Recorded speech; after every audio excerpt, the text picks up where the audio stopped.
ఇవన్నీ చేసినప్పుడు అప్పుడు ఆనందకరమైన దేశములో మీరు నివసిస్తారు కనుక అన్యజనులందరూ మిమ్మను ధన్యవంతులని సైన్యములకు అధిపతి అయిన యెహోవా సెలవిచ్చుచున్నాడు. హల్లెలూయా, హల్లెలూయా. అర్థమైందా మీకు? చదువుగానే అర్థమైందా? కొంతమందికి అర్థం కాలేదు, కొంతమందికి అర్థం కాదు. అర్థమైందని చెప్తా, వినండి. హల్లెలూయా. విని అనుసరించండి. అంటే మన యొక్క సావాసంలో, మన యొక్క సావాసంలో లేక కాదు చెప్పేది, నా మందిరంలో ఉండేటట్లు మీరు తీసుకురండి అంటున్నాడు దేవుడు. ఏమంటున్నాడు? అప్పుడు ఆకాశ వాకిలో నిలుపుతాడు. ఏమిస్తాడు? ఆకాశ వాకిలో దేవుడే అంటున్నాడు. మీ అకాల పన్ను రాలినవాడు. మీకు చెట్టు పెట్టుకున్నారు, తోట పెట్టుకున్నారు, లేకుంటే ఇలా కూలికి పోయిన 500 రూపాయలు వచ్చినాయి. ఆ 500 రూపాయలు వ్యర్థంగా ఖర్చు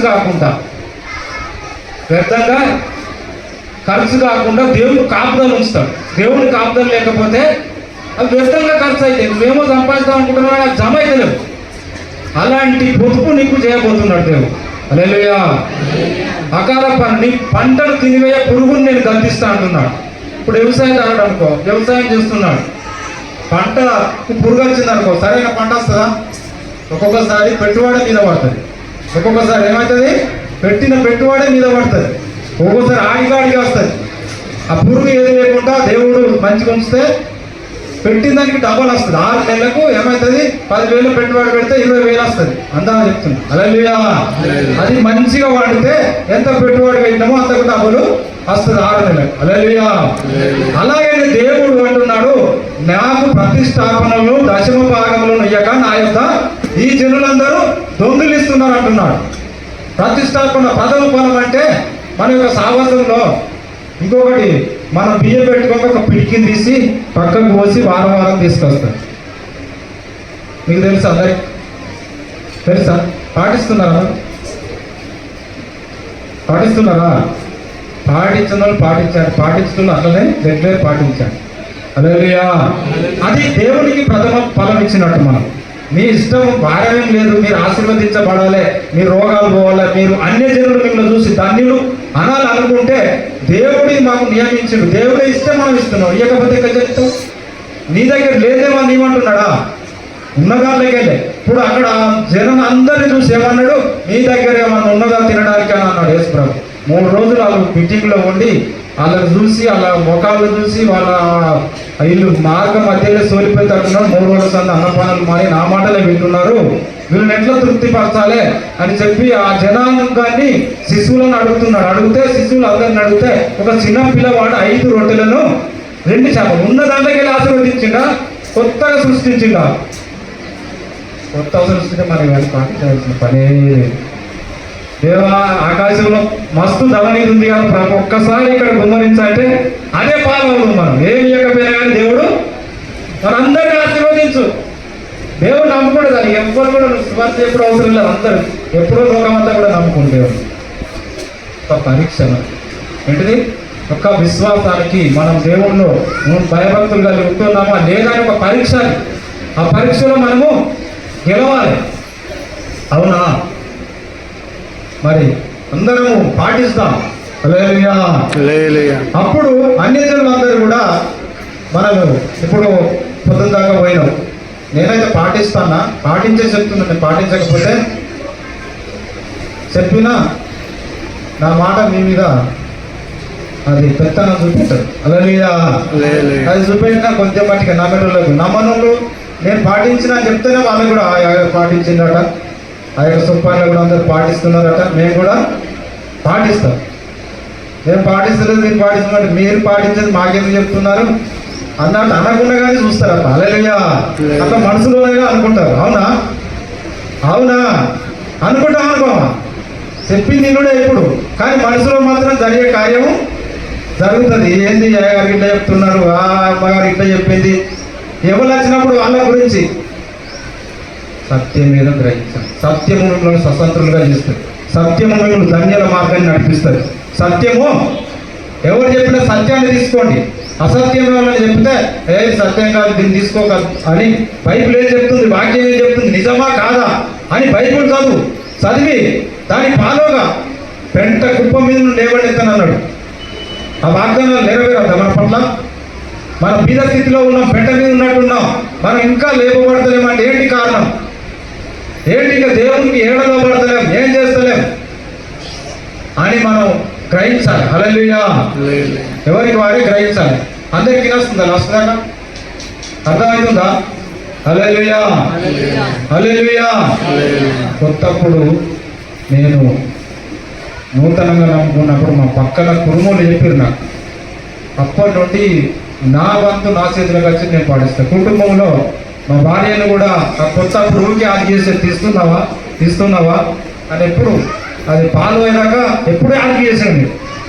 కానీ దేవుని దయ వల్ల ఆ యొక్క బాధల నుండి తప్పింపబడ్డాం. అప్పటికి ఇప్పుడు 2 అంతల ఆశీర్వాదం ఇచ్చింది. ఎందుకంటే నేను పాటిస్తున్నాం, దేవుడు కూడా మా పక్షమున కార్యం చేస్తున్నాం. పాటించకుండా ఇప్పుడు 5 రొట్టెలు 2 చేపలు ఇవ్వకపోతే ఆ మందికి ఏం చేస్తున్న తర్వాత అది కానీ కాకపోతే అల్ల దగ్గర నుంచి తీసుకున్న దాన్ని పంచిపెట్టింది. 5 రొట్టెలు 2 చేపలు 5,000 మంది తినగా 12 గంపల నిండా ఎత్తారు. మళ్ళీ హల్లెలూయా. నీ అవసరాలన్నీ తీరంగా మళ్ళీ ఇప్పుడు ఈ రోజు అవసరాలు ఇల్లే కట్టుకుంటున్నావో ఏమి చేస్తున్నావో అవసరాలన్నీ తీరా కూడా మళ్ళీ మిగిలిన పైసలు ఉంటాయి. అలాగే 5,000 మంది తినగా మళ్ళీ 12 గంపల నిండా ఉన్నారా? అక్కడ ఉన్నారా? దేవుడు అలా చేసిందా? చేయలేదా? మరి మన జీవితాల్లో మన కుటుంబంలో ఎందుకు చేయడానుకుంటున్నారు మీరు? పాటించండి. హల్లెలూయా, పాటించండి. ఉండలేకుండా పొద్దుంటే తెల్లారితే వారేస్తున్నారు. పిడికడు బియ్యం తీసి దేవుడికి ఇస్తే అది కూడా 20 గంటలు చేస్తాడు. ఎంత పెట్టాలి, ఈరోజు ఎంత తింటాం అన్న ఆలోచన ఇస్తాడు. నీకు అట్లా ఆశీర్వాదం ఉంటుంది. నువ్వే గ్రహిస్తావు, చెప్తున్నా. హల్లెలూయా. మన మీద సైతాన్ నుండి కూడా తింపెక్కువ తినిపిస్తాం తెలుసా? ఆ సైతాన్ చేయిస్తాం మనం. అక్కడ అయ్యగారు సాక్ష్యం చెప్పిండు, నాకు అంతా గుర్తుకు లేదు కానీ వాళ్ళు పాపం కంట్రోల్ బియ్యం తెచ్చుకొని తింటే మళ్ళీ నిలదా కాకపోన్నాడు. అయ్యగారు ఈ మర్మం వాళ్ళకి చెప్పినాడు.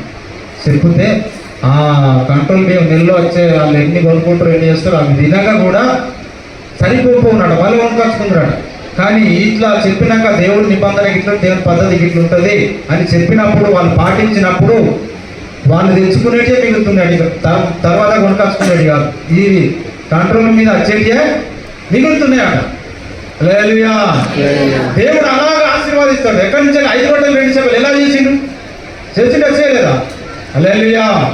అలాగే మనం అన్ని జనులలో ధన్యులం కావాలని దేవుడు సెలవిస్తున్నాడు. అలాగే మనము దేశంలో నివసించాలి. అప్పుడు ఆనందకరమైన దేశము, దుఃఖకరమైన కుటుంబంలో కాదు. నీ కుటుంబంలో ఆనందం ఉండాలి, సంతోషం ఉండాలి. అది దేవుడు కోరుకునేది. అది కోరుకోవాలంటే నువ్వు దేవుడి పద్ధతి, దేవుడి యొక్క నియమాన్ని పాటించాలి. నీ చేతికి 10 రూపాయలు వచ్చినాయి, ఆ రూపాయలు తీసి పక్కకు పెట్టినాక నీ పని చేయి. వింటున్నావా? ఇంకొక మర్మం చెప్పాలి. మీరు పాటించేది ఇప్పుడు అయ్యగారులు, అమ్మగారు, అయ్యగారు నాకు రాను సాటిలకు పెట్రోల్ ఖర్చులు ఇస్తారు. కానీ మా సేవకులలో ఎవరు పాటిస్తారో అందులో కూడా నేను దర్శనం బాగా పాటిస్తాను. ఇవాళకి ఎవరు పాటించలే, నేను పాటిస్తున్నా. హల్లెలూయా.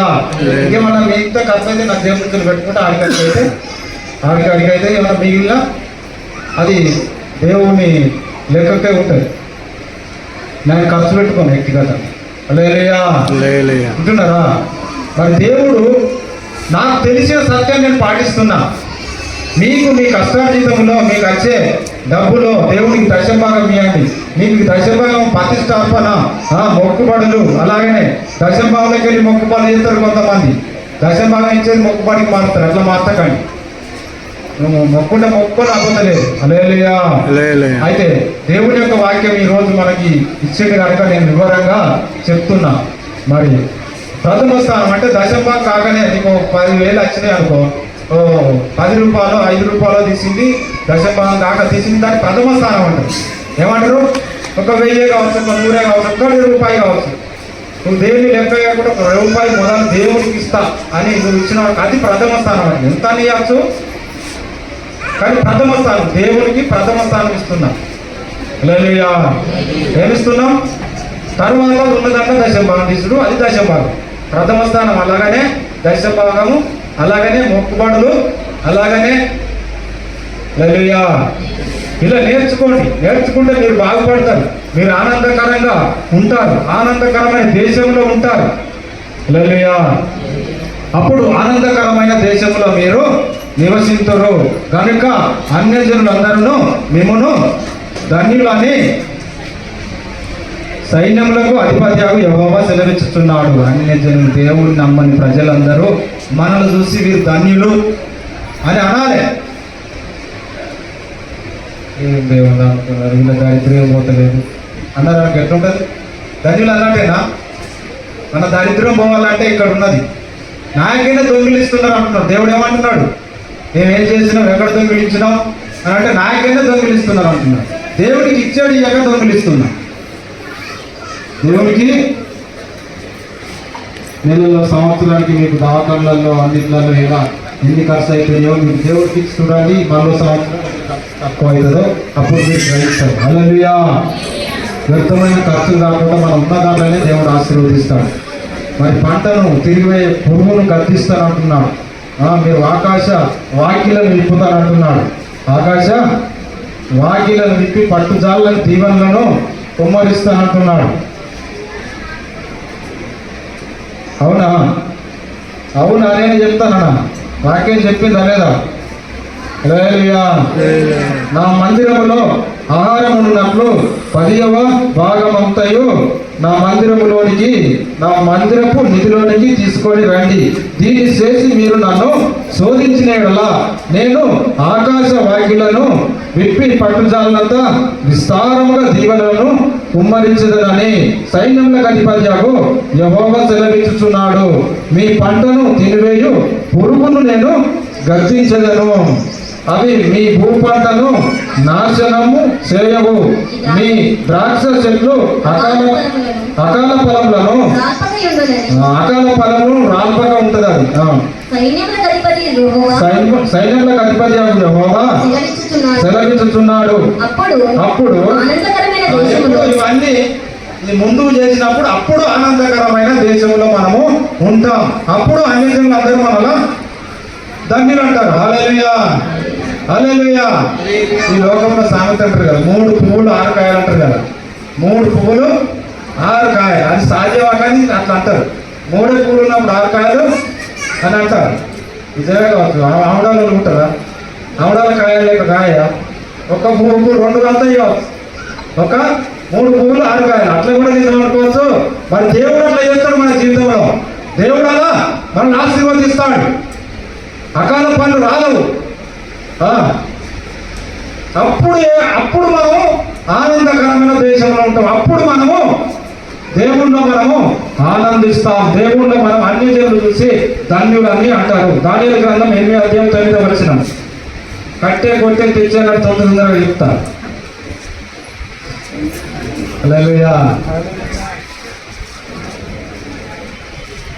దానియేలు గ్రంథం 8వ అధ్యాయం 9వ వచనం కూడా చదవండి. ఎట్లా మీరు ఆశీర్వదించబడతారో, ఎలా ఈ కొమ్మలలో ఒక దానిలో నుండి ఒక చిన్న కొమ్మ మొలిచెను. అది దక్షిణముగాను తూర్పుగాను ఆనంద దేశపు దిక్కుగాను అత్యధికముగా బలిసెను. అది ఆడికే నా 9వ వచనం. అంత ఇదిలో ఆ కొమ్మలలో ఒక కొమ్మ మొలిచిందట. హల్లెలూయా. ఏం మొలిచింది? ఆ కొమ్మలలో మొలిసి అది వ్యాపించిందట. వ్యాపించి అత్యధికంగా బలిసిందట. హల్లెలూయా. మీరు చూడండి, ఎప్పుడన్నా ఒక చెట్టుకి ఇట్లా మొదలు నరకండి, ఎన్ని కొమ్మలు పుడతాయి. అది ఇప్పుడు మాకు ఒకసారి తెలిసెట్లు పెడితే అన్నీ కాలిపోయినాయి. అవి ఫస్ట్ పుట్టినాయి 4 రోజులకి ఇంత ఉండే. అవి చచ్చిపోయినాక, మంటదానికి చచ్చిపోయినాక దాంట్లోతో పుట్టింది ఇంత ఫస్ట్ ఇంత ఉండే, ఇంత పుట్టింది. హల్లెలూయా. ఆ కొమ్మలలో పుట్టింది ఎలా వ్యాపించింది? వ్యాపించి విస్తరించింది. అలాగ మనము ఇంతకుముందు ఉన్నాం సగంలో, కానీ ఇప్పుడు మొలవబోతున్నాం, ఇప్పుడు వ్యాపించబోతున్నాం. అత్యధికముగా మనం ఆశీర్వదించబడడానికి దేవుడు చేయబోతున్నాడు. ఇలా ఎవరైతే పాటిస్తారో, నిజమే అని ఎవరు నమ్మి దాన్ని అమలు చేస్తారో దేవుడు మిమ్మల్ని చూసి ధన్యులైనట్టు చేయబోతున్నాడు. కీర్తన గ్రంథము 48:2 కీర్తనల గ్రంథం 48:2 ఉత్తర దిక్కున మహారాజు పట్టణమైన సియోను పర్వతమును రమ్యమైన ఎత్తుగల చోట ఉంచబడిన సర్వకోటికి సంతోషకరముగా ఉన్నది. మనది ఉత్తర దిక్కున మహారాజు పట్టణమైన సియోను పర్వతము రమ్యమైన ఎత్తుగల చోట ఉంచబడి సర్వభూమికి సంతోషకరముగా ఉన్నది. సర్వభూమికి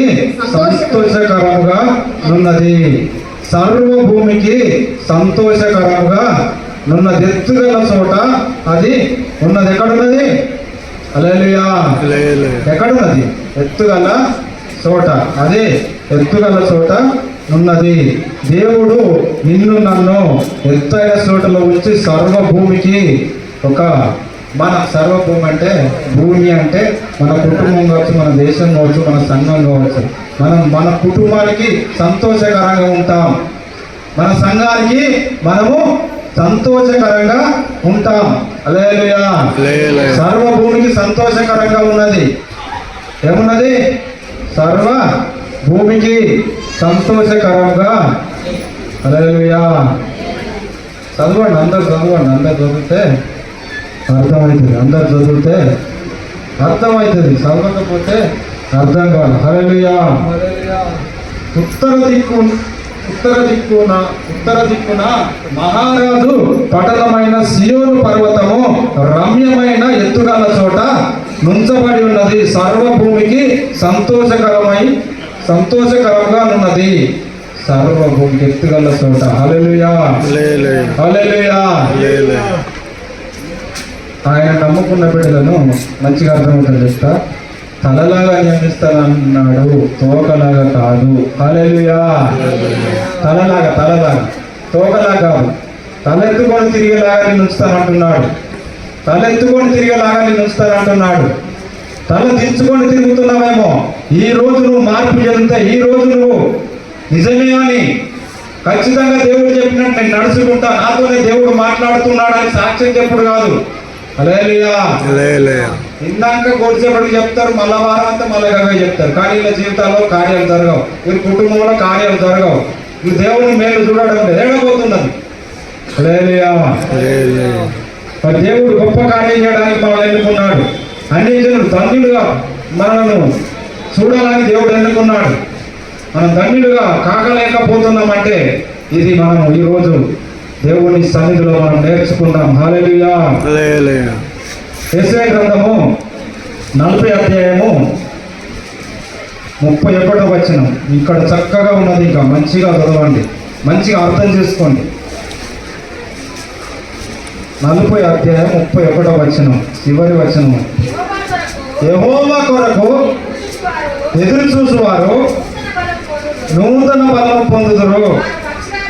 వారు పక్షిరాజు వలె రెక్కలు చాసి పైకి ఎగురుదురు. హల్లెలూయా. అందరూ పైకి. హల్లెలూయా. హల్లెలూయా. యెహోవా కొరకు ఎదురు చూసువారు నూతన బలము పొందుదురు. పక్షిరాజు వలె రెక్కలు సాపి పైకి ఎగురుదురు. అనేక పరిగెత్తుదురు. సొమ్మశీలగా నడిచిపోవుదురు. సొమ్మశీలగా నడిచిపోతారట, అనేక పరిగెత్తుతారట. ఏం చేస్తారు? అయ్యో ఈ కుటుంబాన్ని భార్య నేను భరించలేను, ఈ పోరని ఖర్చు నేను భరించలేను, ఈ పోరి ఖర్చు నేను భరించలేను, వీళ్ళని చదివేయలేను, ఈ అప్పులు కట్టలేను. సొమ్మసిలి సొలిసి ఇట్లా పోతున్నారేమో కాదు. హల్లెలూయా. అది నీవు అనుకుంటున్నావు, అది నీ ఆలోచన, అది నీ యొక్క దేవుని ఆలోచన. ఏమంటున్నాడు?